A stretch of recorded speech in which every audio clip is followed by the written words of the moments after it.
I work with Google. I take care of the Pixel business for India.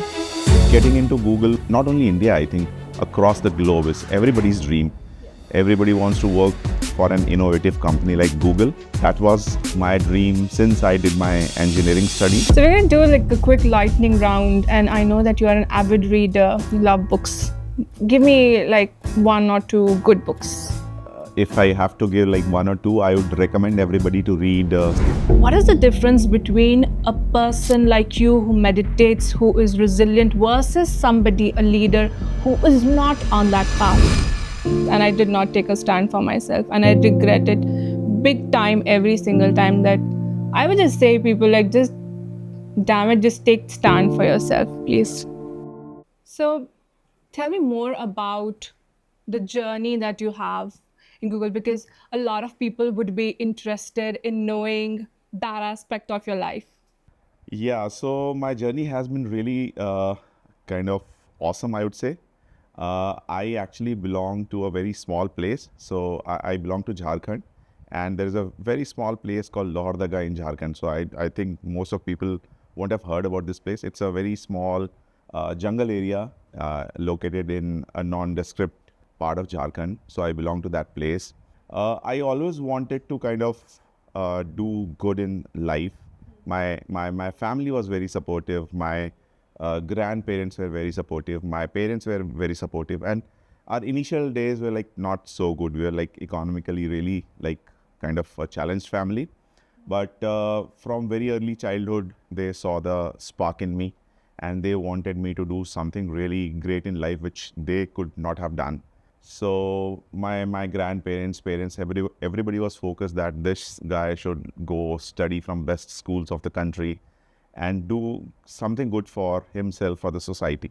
So I had a great support of my family. Luckily, I did well in my exams, cleared all the right competitive exams, got a chance to study in some of the real good schools, which I never have imagined that I would go to.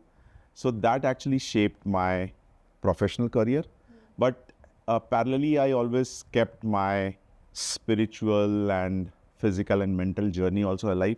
And that I got from my family. My grandfather was a very ardent yoga and meditation practitioner.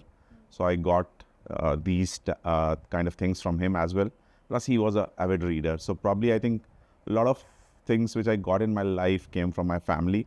So though they were located in a very, very small place, but they had all the good traits of an evolved family. And those things actually create always like kind of lit that spark in me that definitely I have to do good in my life as far as my career is concerned. But at the same time, I have to be a very good human being. I have to evolve as a person. So I think till date, I'm still evolving. I'm still learning new things. Getting into Google was like in India, I think getting into Google, not only India, I think across the globe is everybody's dream. Everybody wants to work for an innovative company like Google. That was my dream since I did my engineering studies. Applied for it multiple times, but got a chance few years back to work with such a great company. But before that also, like wherever I have worked or whatever I have learned in my life, I'm really, really like kind of thankful to each organization, everybody who has crossed my path in my life. So I always keep my life ongoing as a learner. You mentioned about meditation and things of that sort, um, yoga as well. How do you think they have shaped your mind so that you can take difficult decisions in life or face difficult situations? So for me, yoga and meditation are a route to know yourself. And I think this is one of the most important part of anybody's life, that we try to go and explore the world, but at the same time, we forget to explore ourselves. So for me, yoga was that part where I leveraged yoga to explore am I, what I want in my life. And I won't say that it's an ongoing journey. You always keep exploring that. You always keep asking yourself new questions. Try to find out the real human being within you. So I think yoga and meditation always help me in finding my inner self, hone that part of me, and understand the overall ecosystem where I am in, which is like our planet Earth, human beings, our universe, in a much better way. Right. So you know yourself as a leader. You are the Google Pixel strategy and planning lead, and you must be working with brilliant minds and must have worked with brilliant minds in the past as well. What is the difference between a person like you who meditates, who is resilient, versus somebody, a leader, who is not on that path? Have you noticed anything?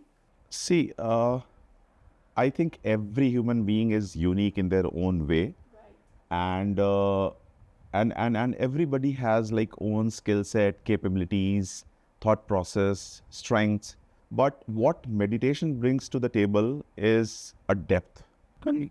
So people, I think, who meditate are very much deep into everything, be it relationships, be it their work, be it their thought process around their environment, people who they are surrounded with, or even like small things of the world.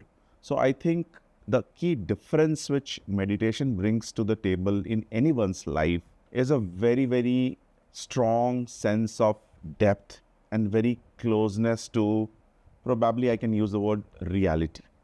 Yeah, that's true.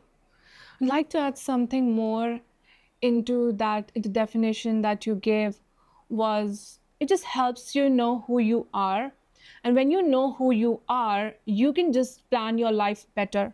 Because even I have been in a phase where I didn't know myself and I created wrong goals, I reached the wrong places and then had to restart my journey. I think that is less of a probability for a person who meditates, who knows themselves. They are so clear in their minds of what they want and what they do not want as well. And that, for me, makes a massive, major difference between a person who meditates and doesn't. Would you like to add something to it? Do you think there's anything else? No, I think you have mentioned it like very aptly that knowing and not knowing both are very important. So and this depth which comes to people help them kind of very clearly differentiate between both these things, and really brings value to anybody's life. Hmm.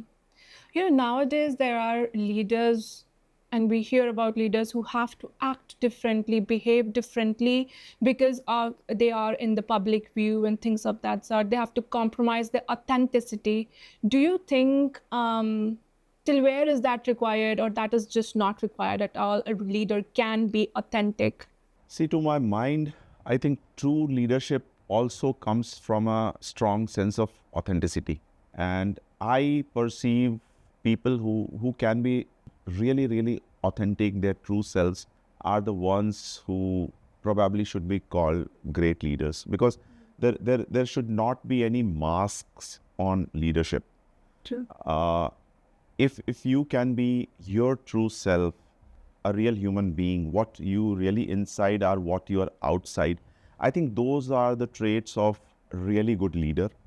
Probably in this noisy world, we might just want to see the outside of a person, but I think we should also appreciate somebody who is like more open, who is more authentic, and really appreciate that authenticity in somebody. Somehow I feel that, again, I'm bringing the discussion back to meditation, that it makes you kind of fearless, more authentic, and present yourself in a very real and raw format. Don't care much about fear of judgment. Although I do understand, like, when there is, you know, like an important decision, a meeting, a presentation, leaders do suffer from a lot of fears, like fear of uncertainty and fear of judgment. I would just like you to throw a little bit of light on that aspect, and how like if you have ever faced something like that, and how did you come out of it? So what I believe is that wearing a mask might take you places for a short term, but if you are actually want to have a long haul, I think authenticity is the one which takes you there. So being authentic might fail you few times, but what I believe, that's my personal belief, that if you are being authentic to your work, to like to whatever you do, I think you are there for the long haul. And until unless you are authentic, I don't think you can actually eye for a very, very long kind of, don't want to use the word success, but probably people respecting you, or like really, really appreciating you. So those kind of traits, if you want to like hang your boots with something really significant, then I think authenticity is that thing which will help you get there.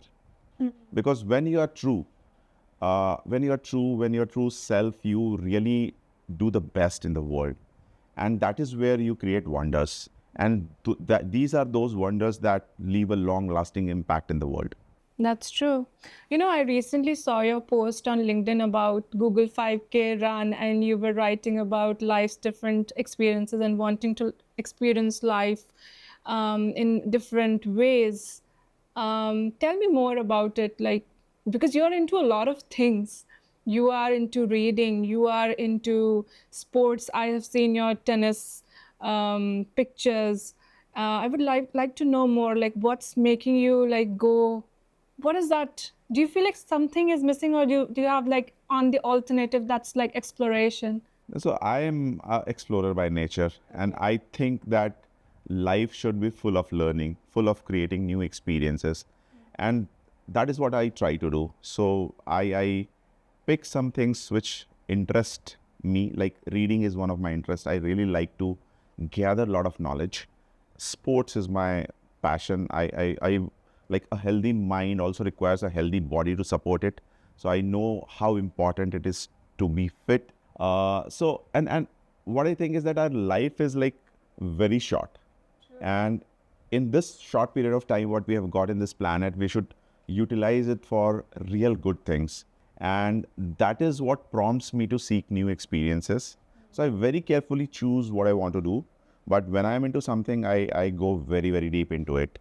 So that is why, like, I'm into like yoga and meditation. I am into tennis. I recently chose to do running because that is also related to health and fitness, and I had never ran professionally earlier. So I just wanted to challenge myself that whether at this age will I be able to, and I was. And these kind of small little experiences give you a lot of confidence. If you kind of unsettle yourself or challenge yourself with things that you have never done before, it's kind of a small encouragement for yourself. You don't need anybody else to come and pat your back. But if you have chosen that path for yourself and achieve something, that's kind of a your self appreciation, that even if you choose like different experiences, you can really do good and you can learn new things in life. So I also know that you have visited different countries. So at this point of your life where you are successful, okay, you're working in a great place, you have a family, what is left? You know, what's that checkbox that is left at this point? Say, to be very honest, nothing. No check boxes left, and I don't chase check boxes. Oh. So I think I have completely left chasing anything in life. Whatever comes to my way, I love enjoying that. I love enjoying small little experiences, small little moments of happiness with family, friends, reading. These are the kind of things which give me like a lot of goosebumps, and I'm very happy about it. So I have stopped chasing anything. So whatever I've got, whatever comes my way, I'm very happy with that thing.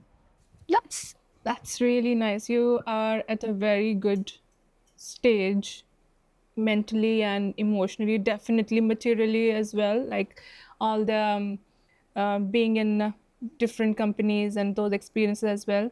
And finding such a person happy is sometimes a challenge, because we often see people who have faced post-success depression and things of that sort, but you definitely seem very, very contented, evolved, and I would like to attribute that to the fact that you are definitely doing some form of meditation and yoga, and that changes a lot for a person.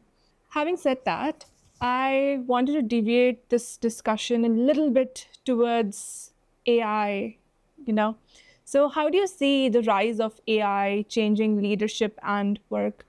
So, see, whatever uh, I know of AI being in a great company like Google, which is an AI company, and whatever AI I leverage in my job or I have been exposed to, I I believe is AI is going to empower us a lot in terms of work, in terms of how we lead teams, how we guide people, how we work with people. So, to my mind, it's a very empowering tool. And I can personally see that a lot of things which took my time to do mundane things. So, I have stopped doing that because there is AI to help me with. And hence, I am able to focus on more deeper thoughts or more higher level of thoughts. So, to my mind, I think AI will help reduce a lot of non-productive or mundane or regular kind of tasks and will enable a lot of people in work, a lot of leaders in work to kind of think at higher echelons or higher realms. So that is my take on AI. So what about it's taking, there's a, so much fuss and discussion about things like it's taking away jobs. And I also saw a recent interview of Jeffrey Hinton, who is the father of AI, with Stephen Bartlett. He said that what kind of jobs would be relevant after 2030? And Jeff replied, just do plumbing and gardening, and rest is all going to be taken care of AI. What do you think about that? See, uh, and again, that depends upon how we think about things. Like there is a regular way to think that probably jobs are the only things to do in the world. You can have a little different kind of bird's eye view to this. It might be possible that there are a lot of mundane tasks being done by AI, but at the same time, AI is so empowering that we can see like multi-million or even billion-dollar companies being run by individuals. So just think from that perspective that do we need to seek jobs in future, or do we have the capability to create a lot of probably very, very like small team entrepreneurs? So people who will learn how to use these tools will have a lot of power at their disposal.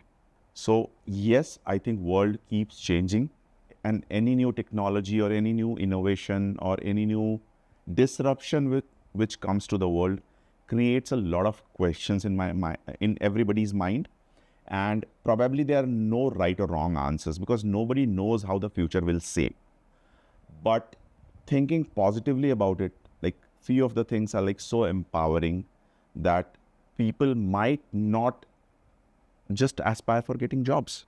They might aspire for creating their own companies. And we can see that shift happening. Yeah, yeah. As we speak, like one of my friends, very close friends, in just a matter of like last 20-25 days, he has created a fashion app all by himself. He is a non-coder. He is like a non-techie. He has wore multiple hats by himself using these AI tools, and he is in the final process of creating that app. Imagine the power of AI. So, like, there are a lot of positive examples. I definitely understand that few things might change here or there, but we should look towards the positivity and how we can leverage the positivity to enhance our skills, to do things really, really differently. That's an interesting insight. Um, like, what kind of people do you think would thrive in this AI kind of future? See, AI or non-AI, what I believe is, and in fact, Darwin also said this, that survival of the fittest. True. So to my mind, people who are most adaptable in any scenario, AI, no AI, whatever it is, like any new technology might come in the future. So in any scenario, people who are adaptable to change, people who are like as we spoke earlier, who are very authentic and who understand themselves really well are the ones who will definitely thrive. That's a very nice answer. I just want to steer this conversation towards more about leadership and growth. So, what belief about success did you have that you have to unlearn now? What was like success to you before? What is success to you now? So, to be very honest, being from a like very, I even won't say middle class, but from a very poor economic class of family, success for me, like definitely it was not taught by my family, but because you are in such an environment, you are with students, you are with your peer group, you think that success is like just earning money or building houses or getting cars. So that was like probably that is the initial definition of success in everybody's mind, that like earning things or just like getting materialistic thing is success. But what I believe is that success is different for everybody. Like there should not be any common definition of success. Everybody should define what success is for them. For somebody, success can be a good meditator. For somebody else, success can be a good businessman. For somebody else, success can be taking care of their children really, really well. For somebody else, success can be something else. Probably for a sports person, success can be really doing well in their sports. So what we have done, I believe, is that we have attached success to gains. And I think that is the part which should be kind of rethought about. Probably success should result in gains, but those gains, to my mind, should be more mental, emotional, and spiritual rather than just the materialistic things of the world. They are definitely required to live a good life, but they should not attach to the definition of a success. That's true. So, you must have mentored a lot of people as well, I'm sure. And what's that one mental habit that you could install in somebody being a mentor so that they can be happy and they can thrive in life? What would that one mental habit be? Or maybe a few? See, personally, I try to follow this, and definitely I've suggested few people, but I think if we can do on ourselves, that is the best success which we can get. And again, this is my definition of that thing. So for me, it's like you should always be reflecting. You should always be reflecting, and if you have like within your normal day, if you spend some 5 minutes of reflections on how your entire day was, what are the good things which happened to you, what are the so-called negative things which happened to you, what was your contribution to the world, what has world contributed to your life. So if you have these small little reflections in your life, I think you really get a very, very nice vision, and you will become thankful to so many things happening in your life. Many times I've seen that people are like always either complaining or always wanting for more, not satisfied. But if you just have every day's reflections, you will feel that whatever the scenario be, there might be obstacles, but there are probably more number of better things happening to you. And I think that knowledge that I have in the balance sheet of probably better and worse things, the better are actually much, much more than worse. I think that realization is a very, very important realization in anybody's life. So whatever I kind of like, though I'm not kind of a very, but whomsoever I mentor, so my suggestion to them is that always spend some time in the day reflecting upon how your day was. And that will give you a lot of kind of things to be happy about.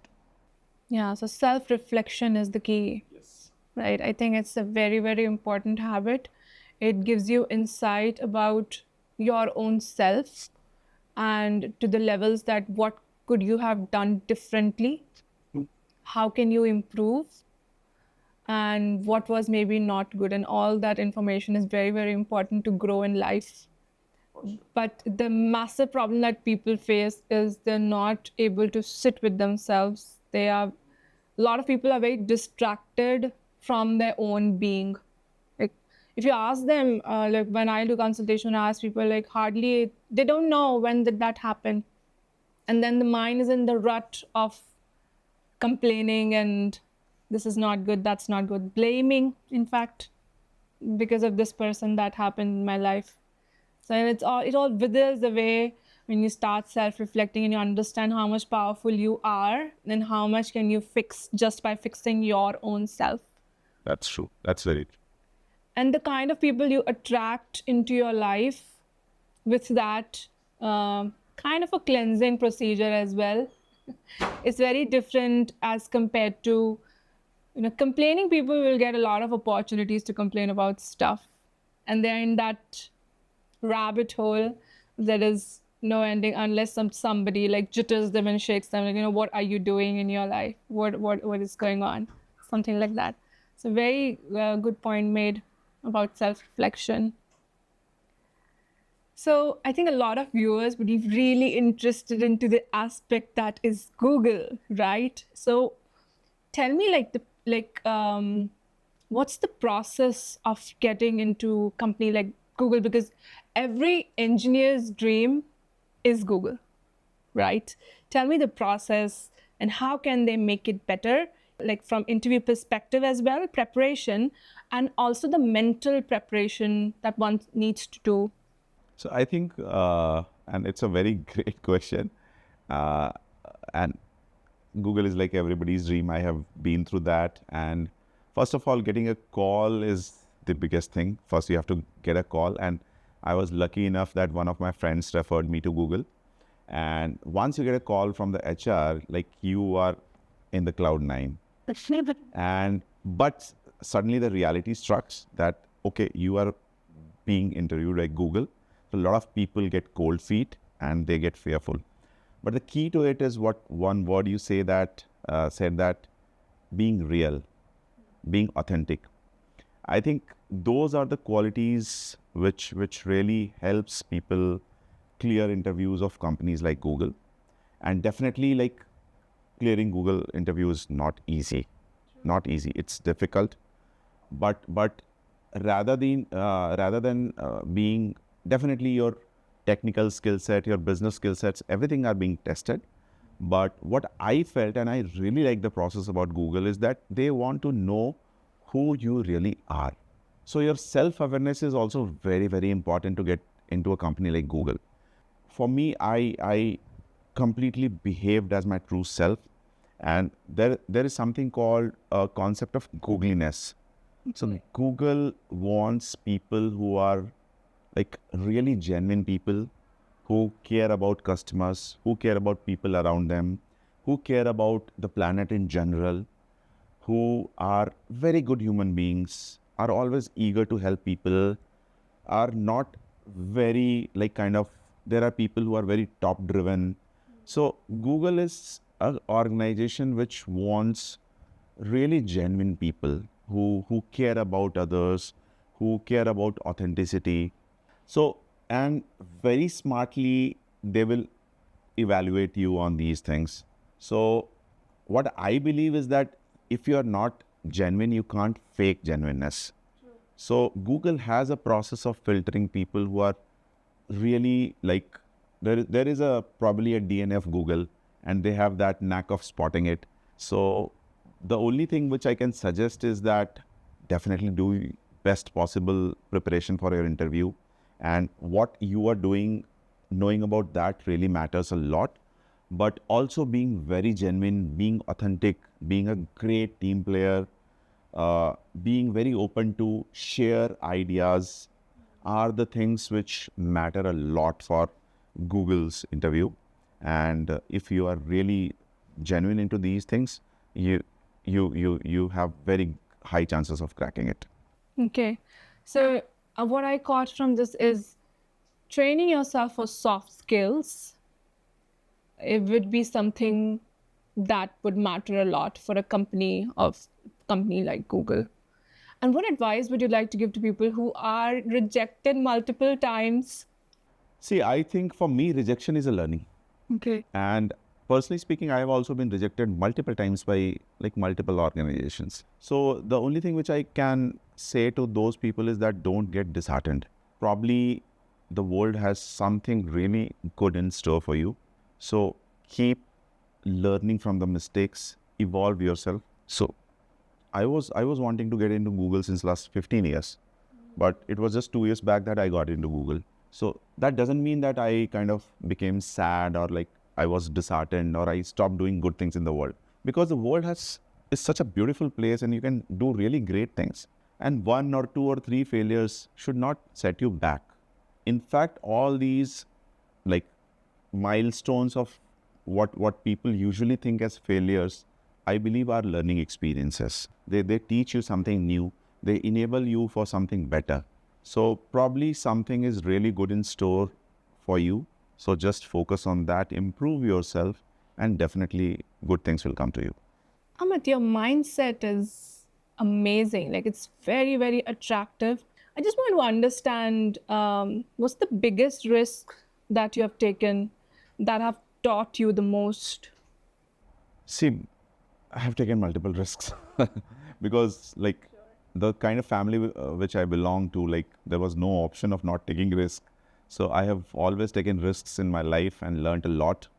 I won't say any risk as like a very like biggest risk, because if you have multiple risks, then you don't kind of choose like which is higher or which is lower.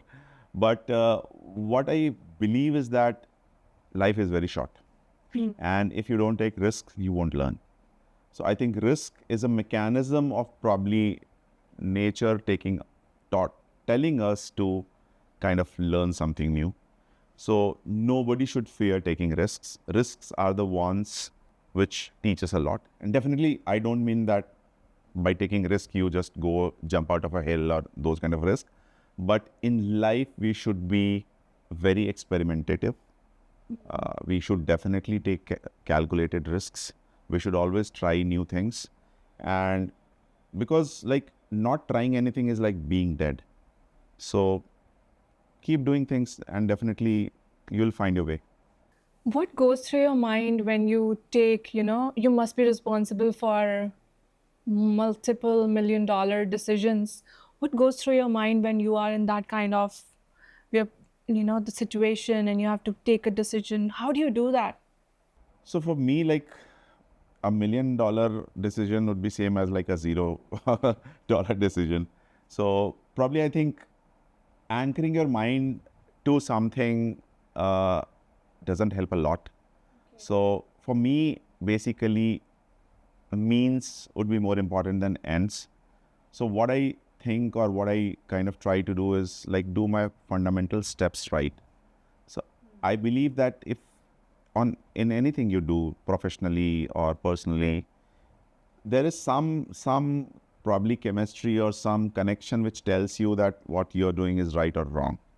And if you kind of keep an eye on those fundamental steps, I think whatever you want to achieve in the end automatically comes out to be really good. So whatever decision, like again, I think we should not attach any kind of gravity to the amount or impact involved. If you just keep your steps right, and that is my thought process, that if the steps are right, I think ends will also be right. Do you have I think like the kind of person you are, you must have this experience about the inner voice that you're talking about. You hinted in your previous answer. And I'm interested in knowing a situation from your life where you haven't listened to this inner voice and maybe regretted or not. So to be very honest, there are few moments when I don't listen to my inner voice. Somehow, like there is something within me which tells me like or guides me on what to do, and more than my mind, I follow my heart. And to be very honest, challenges are in everybody's life. I have also like taken decisions which has put me into difficult situations. But I think if I look back and connect the dots over a longer period of time, I think I don't have anything to worry about. So what I believe is that, again, on the same point which I told you earlier, that on those fundamental steps, if you follow your somehow I think every human being has that knack of judgment, whether things are right or wrong. And many times your judgment might say that things are right, but still the outcomes might not be so favorable. But again, I think we should stop correlating all the outcomes with your kind of decisions, because some way or the other, I believe whatever is happening for the right. And even if it's a so-called failure, it is actually teaching you something. So I think just uh, being aware of yourself and being aware of your inner voice and just following it, I think we don't need to think much more beyond that. In my life, I have regretted clearly remembering 3 times where I've not listened to my inner voice. And I have failed miserably in those 3 points. And even in the long term, do you feel that you have Yes, regrets for those? I have massive regrets. I should have followed my inner voice. And I think it was leading me to the teaching that why didn't I follow that inner voice? Because I remember a time where everything was failing for me and I was very upset about it, and I just went into, I don't know how I slipped into meditation, I would say. And I was continuously asking this question, like, what am I doing wrong in life? Like, why is this happening to me? And then the answers started coming as a picture, like a reel in front of me, which showed me 3 instances where I did not listen to myself. And the first one was, I knew from within that I shouldn't have opted for a PhD. I did. And it was a massive failure on my end. If I wouldn't have opted for that, my life would have been very different. Second, it showed me, I don't remember the second instance very well, but I remember the third one. Yeah. The second one was, I actually wanted to go to a different country, but I went to US. Again, it was the influence of somebody else, which did not work very well for me, to be honest. Third, it showed me that I was actually wanting to do commerce. I wanted to opt for science, but I was the topper in school. So my teacher, who was giving the subjects out, she told me that you have to take this. I am signing this. And I did not take a stand for myself. And I regret it big time every single time. That I would just say people just, damn it, just take stand for yourself, please. Seriously. And when that inner voice speaks up in different ways within you, it's trying to influence you, just listen to it.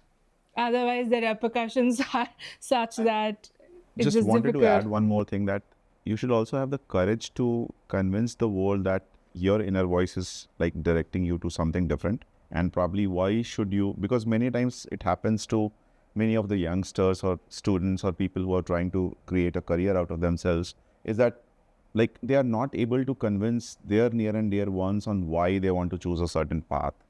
So if you're very clear, and there is just one more thing, that you should also kind of muster that courage to kind of explain in a very kind of healthy, passionate way that why do you want to kind of pursue something. And everything in this world is can lead you to greater paths. Yeah, it was difficult for me as well, not for to convince my family that I was a data scientist before. I wanted to change to something else, like this is very different, an inner transformation coach and things of that sort. So people could not wrap their heads around it, especially my professor, because he was actually very close to me and I was like his kiddo, and he didn't wanted his child to not take up a PhD and dropped the PhD. I just dropped it in the middle and I said, I'm going.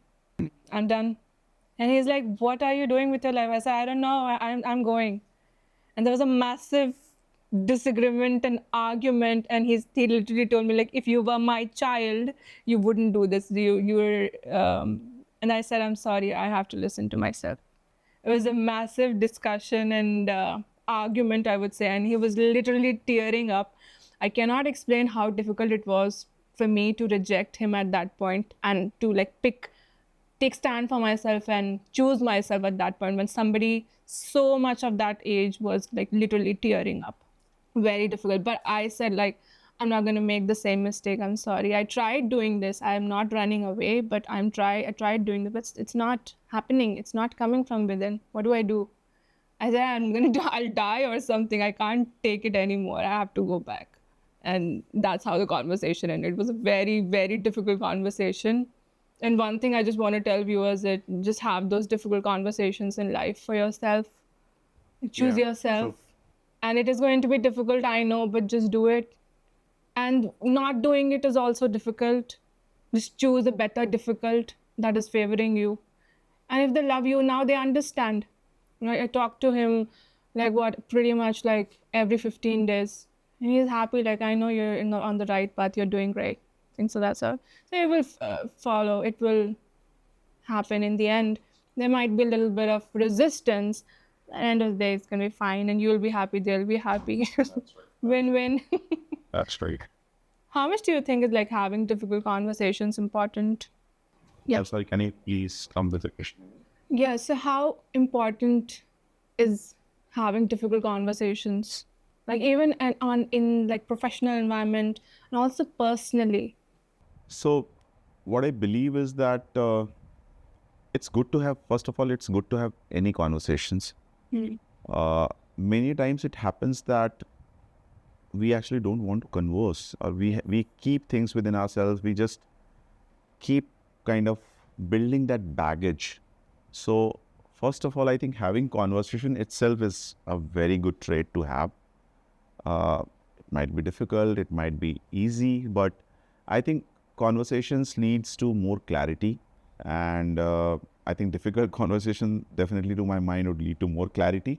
So I think it's really good to be like kind of expressing yourself very clearly, talking to people, like whosoever you want to have your conversation with. I think conversations are a very, very good tool to kind of, because like while doing conversation, there are realizations which happen which you might not have thought before. Because in conversations you have questions. Questions leads to thoughts, and thoughts lead to new ideas, new explorations. So I think we should definitely have difficult conversations. I personally, I want to keep myself in difficult spots or difficult conversations, because many a times they actually end in mending of relationships, bringing clarity to life, bringing clarity to what you want to do probably, or what should your next step be like. So I think I'm a very like kind of ardent supporter of good conversations, difficult or not difficult. Okay. But can you like give me an example of a time where you had a difficult conversation with a team member and how did it go? So take your time. The point that I'm trying to make is, I mean, how should people actually initiate these difficult conversations in professional settings? So rather than going into any specific example, like how I probably would conduct a difficult conversation is that like whosoever I want to have conversation with, I'll make them like the best friend of myself. So probably I would start with like knowing them better, knowing their situations better. Because those kind of things actually give you a really great context of what that person is going through in their lives.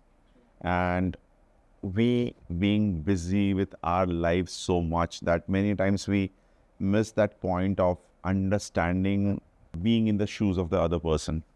So for me, like any conversation, and I won't go to the extent of like classifying a conversation as like difficult or not difficult, but for any conversation, even when I want to like kind of convey some probably a strong message, I would like to understand the situation of that person, their mental state, their emotional state, their probably physical state.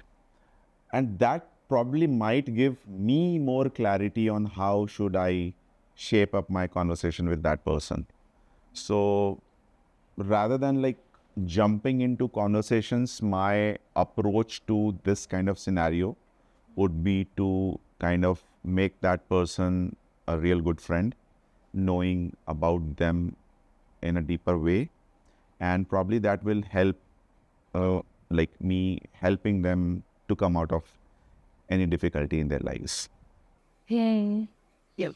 So now that you are at certain stage of your life, let's say you were starting your life again as a 20-year-old or maybe a teenager, what advice would you give yourself? So I would tell my teenager, go kiss the world. So yeah, matlab, what when I was in my 20s, I didn't know about the world so much. So gradually, when I kind of studied and I went places and I met new people, I developed new habits, I started exploring the world. Probably I would have started little more earlier. That would have given me like more clarity, more experiences, more realizations. But I think even if you are late and if you like kind of start kind of understanding yourself deeply, great thing to have. But again, if I speak to my like Amit from the 20s, I would say that go explore the world, learn new things, do risky stuff, and be a good human being. What would you have done differently with this information as a 20-year-old? Like now that you have lived whatever in a way, what would you change about it?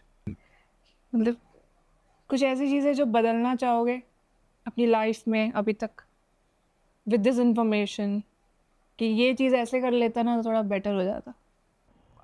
I don't think matlab, I would like to change anything. I'm happy with my current state as well. Probably that, and there are infinite paths emerging, and you can't go and like kind of aspire for some special path or kind of regret for something which you have not chosen, because in every path you will have something mesmerizing, something which you need to probably like kind of makes you sad or like. So I think each path would have been different, and I think I'm happy with what I am today, what path I'm choosing. And it's not just about like living in a good city, having a good family, having a good house. I don't think these are the real things of the world.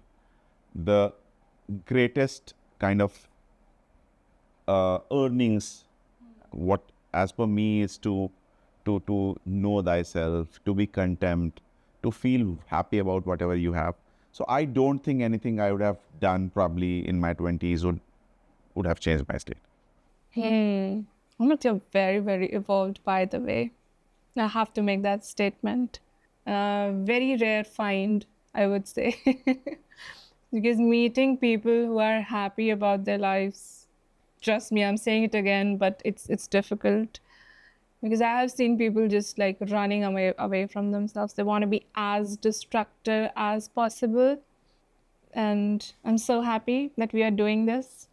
I know this is useless to ask this question to you, but still, let's try. Do you have any regrets in life? No. I knew. Cool. So we're going to do like a quick lightning round. And I know that you are an avid reader. You love books. Give me like one or two good books. Yeah, I can give many, but if I have to give like one or two, I would recommend everybody to read *Sapiens* by Yuval Noah Harari. I think that is one book which has actually evolved me a lot as a human being. Very mesmerizing take on the history of humanity, on how we as human beings have evolved. I think that is one book I really love a lot and recommend to a lot of people. Second book, which is not a book per se, but it's a collection of thoughts. But I found those to be so empowering. So there is a guy called Naval Ravikant. He is a serial entrepreneur. So there is a book called Almanac of Naval Ravikant. So if I have to suggest two, I think those would be like. That's a great book, Almanac of Naval Ravikant. Give me the best mindset hack that helps you reset quickly. Forget everything, be happy. Easier said than done. So one thing where I want human beings to behave like machines is like in machines there is a reset button 0 1, and we actually miss that. We are always in the gray zone. So to my mind, if we can evolve something like we can go back to zero state very quickly, like we have kids, like they have fights, they cry, but again if you go like 5 minutes after that, they are like again in the happy blissful state. So I really wish that we human beings had that zero button which could have reset us to. Do you know we have it? I think I try to have it. It's difficult, but I think it's doable. Yeah. Much trainable. Single best advice you ever received that changed you? So my grandfather, maternal grandfather, like he gave me advice that never be evil, always be a good human being. And I think that is something which, like, even if not so good things are done onto you, then also you should not change, and you should not like be revengeful. You should not like always be in that state of goodness. So I think, and that was not an advice per se, I've learned it from his life. So he has suffered many struggles in his life, but he was always in that reset button, always in a blissful, like, even like people trying to do bad things to him, or like he never ever kind of like went to a negative state or like being a bad human being. So that was something which I have learned from his life, that always be good whatever is being done to you. Yeah. That's interesting. But what I'm thinking is, when people take advantage of you, should we not like show them the real? I mean, it's not good because they would keep doing that again and again, right? So in a way, are we not like training them and giving them access to us to do whatever they want? So what I think is that, like, I think being good is a very, very empowering thing, and definitely not at the cost of being like kind of very lame or foolish. Probably in those kind of scenarios, the best thing to do would be not to kind of get any negative feelings, rather than dissociate yourself from that kind of scenario, so that they don't have, like, you cut your access to such people. But the real power is, despite of you knowing like bad is done onto you, and then still you are having positive thoughts. I think that's a very, very empowering thing. And that is what differentiates from probably superhuman beings to like normal human beings. Yeah. Because I think there is one word in Bhagavad Gita called Sthit Pragya, and I really love that word. So that's a Sanskrit word. So it means that whatever be the vagaries of the world, it may be highs or lows, but you are always calm. You are always the same. Yeah. So I think that's a very empowering thing. And if ever we can be of that level, I think that's being like a superhuman. That's true. So what you mean is like being unbothered by whatever is happening. And yes, that is actually a superpower and totally possible. But yeah, as you know, how much work is required to reach there. And again, as you said earlier, like easier said than done. Even a lot of evolved people, though we are like no ones, but even people who are like very, very evolved, it's difficult to be in that kind of state. But what we can do is to try our best to kind of move in that direction. Yeah, Amit, how much forgiving oneself is important to move forward in life? Because people have, you must have met people who are like very, very hard on themselves. They want to achieve X, Y, Z and stuff like that. And in that process, they're not actually, according to me, maybe I'm wrong, that they're living life, but they're being very, very hard on themselves. I think it's very important. And I have learned, I did a course from Art of Living few years back. It was in Rishikesh. It was a like silent meditation. And one of the key outcomes of that was that the first thing you should learn in this world, and most of the times we forget it, is to love yourself. So if we are not able to love ourselves, we cannot, like, it's very difficult to share love with others. So I think the first entity which probably we should learn loving is ourselves. And that's how it becomes very important to just let it go. Let it go. Never, I don't think that being harsh on yourself it helps us, anybody in any way. We should be very, like, we should be our own best friend, our own best buddy, our own best mentor, and love ourselves. Yeah, and that reminds me that, loving yourself, I feel people who are not capable of loving themselves, even if somebody will walk into their life who has a lot of love to offer, they will reject them in some way because they can't handle, they're not used to that kind of, love in their lives, and they would think somehow they would just disconnect. I don't know what they think or they don't think, but there's a misalignment and they will drift ways apart because the other person, the former, is not capable of receiving love. Receiving love is a very, very different kind of state, and it is only possible when you actually are capable of loving yourself. So this actually brings me to a very nice thought which we have in sports. So as I said that I play tennis a lot, and there is something called muscle memory. So there is a kind of muscle memory which gets built as you kind of keep playing sports, and that defines how you act on the field. So I think probably like for those people, like and a lot of people today, like probably it's a muscle memory that we are not so used to loving ourselves, and that probably has gotten us in our brains that probably not loving oneself is like, or loving oneself is like very awkward, and that actually I think creates a kind of disruption that how can you kind of uh, be very kind of compassionate about yourself. So I think and I really don't know what's the reason, but probably struggles of human life or always like striving for something has stopped us make love ourselves, and that is not in our muscle memory. Probably I think that is something which needs to, and I don't know how it happens, but muscle memory is something which happens through habit, and probably that is why a lot of people feel awkward that how can you make friends with yourself. Yeah, I think primary is like spending time with yourself for sure. And to answer your question, it's about how they get into such situations. Is a bad relationship, a bad childhood. The thing that it's not possible. Yeah, exactly. So if you have not seen anything happening, then you'll think that that's your reality. That doesn't mean that that's an actual reality. So I think my best advice would be like just let go of that. Somehow take help, do whatever, do meditation, or like just like go to psychologist and somewhere get that fixed, because end of the day I have seen people attracting those same kind of toxic relationships into their life because their system is trained to handle that. I mean, if you show these people like this is love or like some example, it's like, oh, it doesn't exist, it's AI.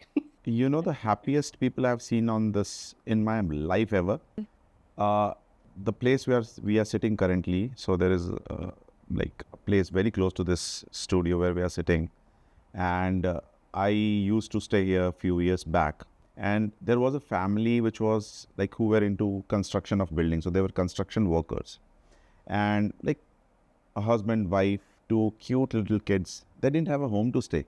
They used to stay in like makeshift houses, very small. I have never seen sadness in their face. And me and my wife always used to think that we should go and help them. But whenever we went and asked them, they said, no, we don't need anything. We're happy. We don't need any support. We are good. And we were like so impressed that people living in big bungalows, massive mansions, and they are like always cribbing, always wanting more. But this family who has like almost nothing in this world, probably they also keep changing houses like with one construction to other, and they are like so happy whenever we approach them. They just want our love, nothing else. So like I was so impressed that like loving oneself, loving in whatever state you are, is so important that you don't need like anything else. Also brings me to the conclusion that happiness is actually not dependent on XYZ.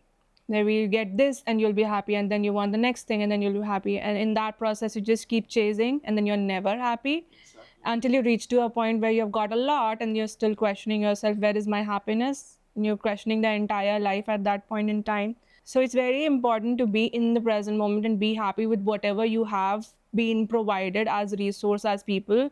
Because if we are incapable of finding that, you're never going to find happiness like ever. I don't think so.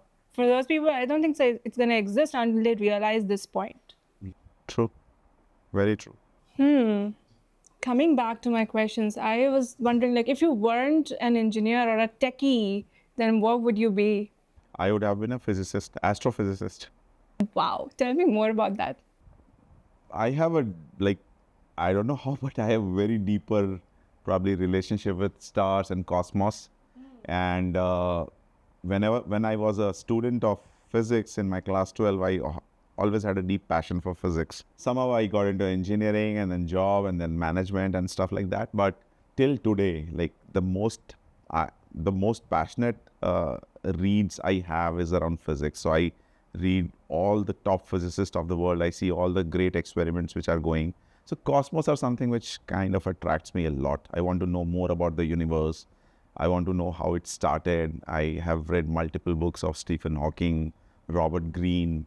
So that is something which makes me like very curious, and I want to explore. I wanted to explore a lot, though professionally I'm not doing that, but on a personal capacity, I keep that momentum going on.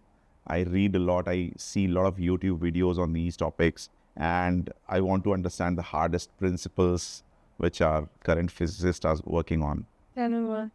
So like sky's the limit. I have like read very deeply into what Einstein explored, the theory of relativity, and a lot of new concepts on like how universe started, whether Big Bang actually happened or not.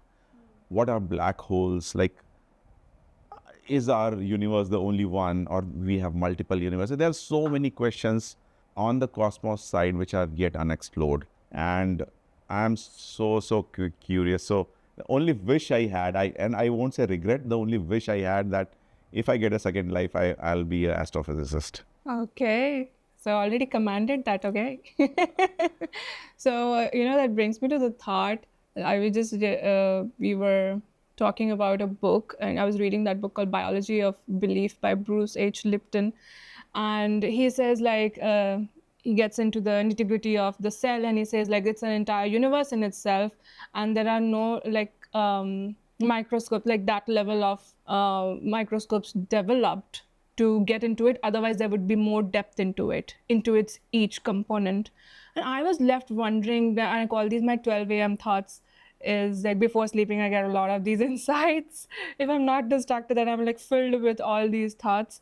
And I was like, let's say if like we zoom out a little bit, so the cell is independent working. It doesn't know that it's in the body while it's doing its job. And what if we are also a cell into like a gigantic monstrous body, which is, let's say, the universe, and then universe is again a cell into something more bigger, and it keeps going on. Exactly. In fact, one of the current problems of physics is how do you kind of marry the bigger universe and the inner universe? So something inside your cell to something which is outside. So that's the biggest fundamental problem of physics, which is like Newtonian and quantum. So the marriage of both is what physics is tended towards, and the hardest questions which the today's physicists are trying to find is how do we kind of, because these can't be different. What is microcosm is the macrocosm. How to kind of marry these two universes, which is a smaller universe within everything and the bigger universe, which probably some part of it we see. I have one question, which is, what's that one habit you refuse to compromise about yourself, no matter how busy life gets? Getting early in the morning. Really? What time? I get up usually at around 5:36, and if I don't wake up early in the morning, I feel that my day is incomplete. So whatever the scenario may be, summers, winters, rainy season, that is something which I probably love. So initially when I was married and I was waking up at like 5:30 a.m. My like wife used to say, "Itne suba utke karoge kya?" But that also didn't stop me because I'm a morning person, and I really love probably being in the parks in the morning, see the sun rising. Somehow that is ingrained within me.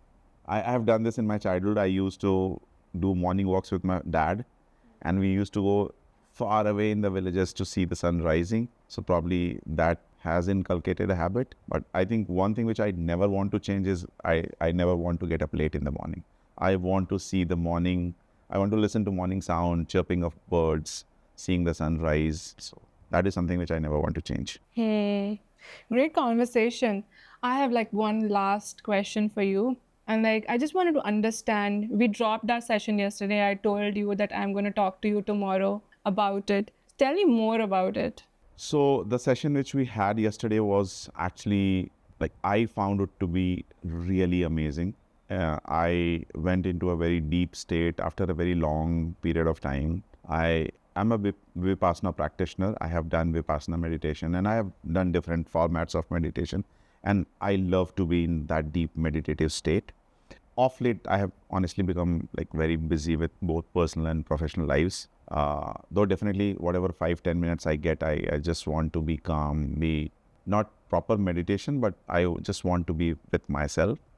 Yesterday was a great session where I actually went into a deeper state after a very long time. I really didn't want to come out of it until you kind of interrupted me. I just wanted to Sorry. go it for very long, but was a like very good getting back to probably what I love to do.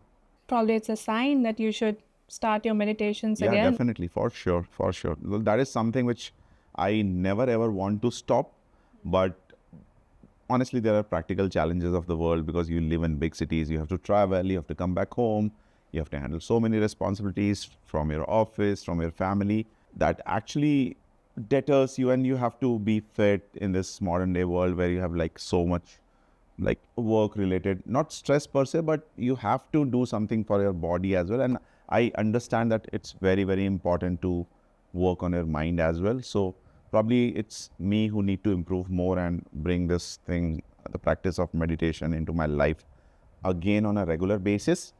I think I'll definitely like more than happy to kind of keep continuing this meditation. That's true. I think that's it. Cool. Thank you. Thanks for having me.